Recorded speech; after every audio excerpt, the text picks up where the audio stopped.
What's going on? It's your boy Tunnel Vision. We're back for another one. Man, Tank Davis pulls it off, man.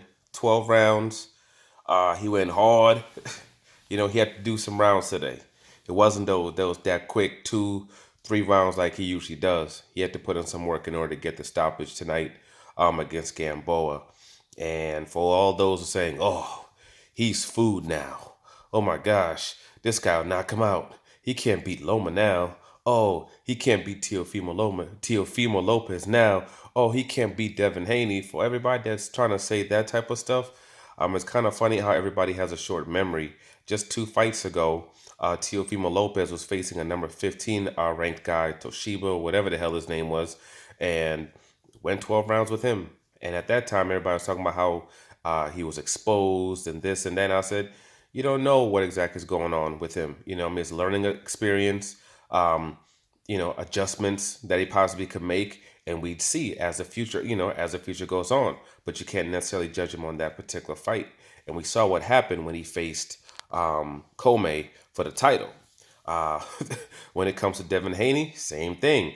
Face a lower level guy in his last fight and went 12 rounds with him. Somebody that probably wouldn't last 4 rounds against Javante Tank Davis.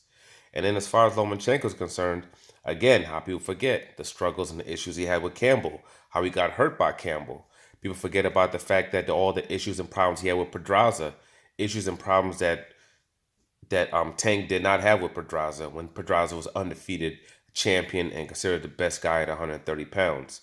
We forget about the issues he had with Linares, how he got put on his butt against Linares and was down on the cards, going life and death with Linares when he finally stopped Linares. You can even go with people like, let's say, what's his name? Danny Garcia, when it took on Zab Judah, and everybody thought it was going to be an easy breezy fight, and the old Zab Judah showed up that night.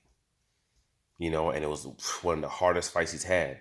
Where if he wasn't in the condition that he's as, he wasn't. He probably could have got stopped in that particular fight with the shots he was taking.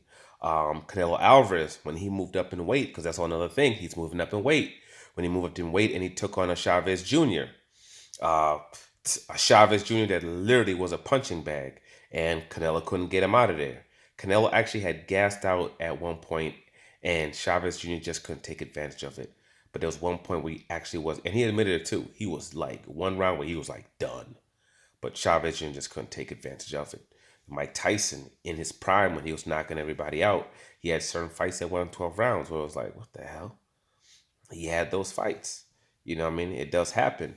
In this particular fight, again, there's a lot of things that's going on. Number one, he's moving up in weight. That's a big thing. You don't know how you're gonna feel, when you move up in weight like that. You don't know how your punches are gonna, what the punch resistance gonna be, reaction's gonna be when you hit guys. You don't know what that's gonna be. If you're gonna have the same power, if it's gonna be less. You have to kind of adjust yourself to that weight because you might be able to exert a certain level of energy because of the lighter opponents that you're facing and be fine. Where at the heavier weights, you might have to adjust it. You might have to not put everything in every shot. You might have to lighten up things a little bit, but you only learn those things as you move up. And then you're also facing a guy who's a savvy veteran, man, who's been in there for a long time, and this he knows it's going to be one of his last chances, probably of getting back to where he was. So this dude probably trained like he never trained before in his life, came into a level of focus he never been in God knows how long, and he did what he needed to do to try to get the victory. Didn't work out for him. And he's also facing a southpaw. Remember against Pedraza, that fight went a couple of rounds until Pedraza switched to orthodox and he took Pedraza out of there. So those things can happen. To expect him to just be this Superman in every single fight, that's not necessarily going to be the case. There's going to be bouts where you might go through something like this. And he won every round in the fight, basically. He might have lost one round, but he was tired in the second half of the fight. But he still kept going to the body, caught a second win, and he stopped Gamboa. I liked how he was going to the body, jabbing, jabbing, jabbing to the body when he was doing that early. And he caught Gamboa with shots that usually stop other guys. But they weren't stopping Gamboa. You know what I mean? Gamboa was taking him and taking him and taking him. He got dropped a couple of times, I think round 2, round 8, and round 12 when the fight got stopped. But he also got hurt a couple of times, like right at the end of rounds but but Tank didn't have the time that was necessary in order to finish him.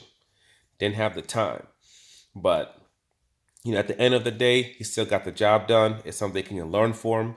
If there was an issue with, let's say, with Wade or something of that nature, something he can learn from.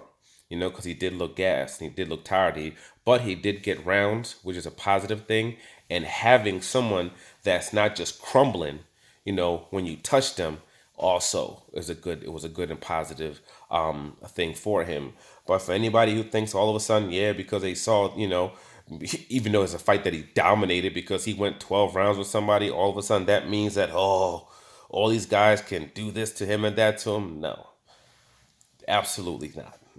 Absolutely not. There's a lot of different factors that go into it. You think that, oh yeah, he can't do this now, he can't do that now. Then he faces your favorite fighter and puts his tail out. Just like Teofimo Lopez, everybody was saying, oh, we don't know if he's gonna beat a Comey. So others were saying he's gonna get destroyed by Comey. He's gonna get knocked out by Comey. He's gonna get every blah blah blah by Comey because of his previous performance. But he came out there and he showed what he can do. He showed what level he was on. He showed, okay, this was just something, a learning curve. He made the adjustments. He came in there and obliterated Comey. You know what I mean? So Javante Tank Davis just, he's been focused for the most part.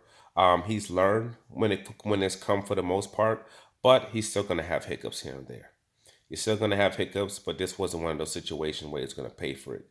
He stayed smart. He stayed patient. Paulie was talking about how he needed to throw more punches. And I was like, nah, he doesn't need to throw more punches. This guy, he's facing a guy that's a great counterpuncher. So just be patient, be calm, be calm and just, continue to place your shots. And he did that. He did that. He did what he needed to do, and he came out with the victory. He's on to the next one. Packed out the place, man. Absolutely packed out the place again. That's what he seems to be doing no matter where he goes. Doesn't matter if it's in Baltimore, doesn't matter if it's in the West Coast, doesn't matter if it's in Atlanta. We'll see where his next fight is. I guess he's supposed to fight against Leo Santa Cruz in a pay-per-view, which would be a big event. Doesn't matter wherever it is, it's going to sell out. And pay-per-view wise, if he faces Santa Cruz, I expect him to do 250,000 to 300,000 pay-per-views. That's where I think around where he probably could be, and ironically end up in the next fight making the exact same money that Delzone was trying to offer him to go fight Tevin Farmer. Now is Tevin Farmer going to make that $2 million that was offered to him plus upside because it was a pay-per-view? No. He's about to fight on a Thursday on Super Bowl weekend in Miami in a fight that no one's going to give two ish about on the undercard. A fight where it took a long time to finish because they were fighting over money after turning down $2 million. But it is what it is. Congratulations to Tank. We'll see what the future holds. Like, subscribe, share. I'm out.